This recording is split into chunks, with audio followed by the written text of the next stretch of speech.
Gladys, meron ka na bang naka-work na nag-attitude sa'yo? Hindi sa akin actually, doon sa ka-work ko. Yung ka-work ko na yan, friend ko, good friend ko. So, nakwento niya sa akin na nag-attitude sa kanya, ganyan.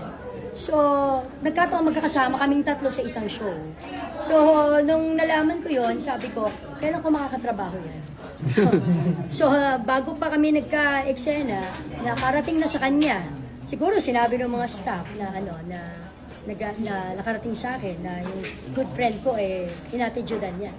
So, nung tamang-tama, magkakasama na kami sa taping, wala pa man, sabi niya, umiiyak na siya. Pwede po ba kayo makausap? So, ako naman, tanga-tangahan ako. Ha? Bakit? Deadman ako. Sabi ko, galit po ba kayo sa akin? Sabi niya. Ako galit sa'yo, nabubuisit ako sa'yo.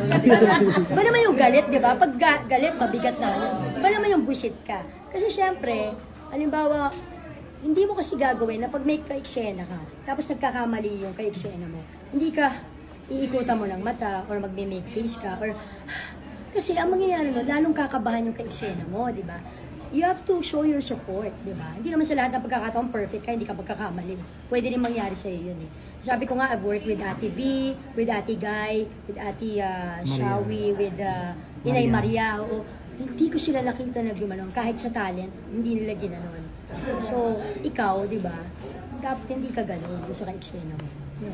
So ano yan? Young star pala? Wala pang pangalan? Not so young. Not so young.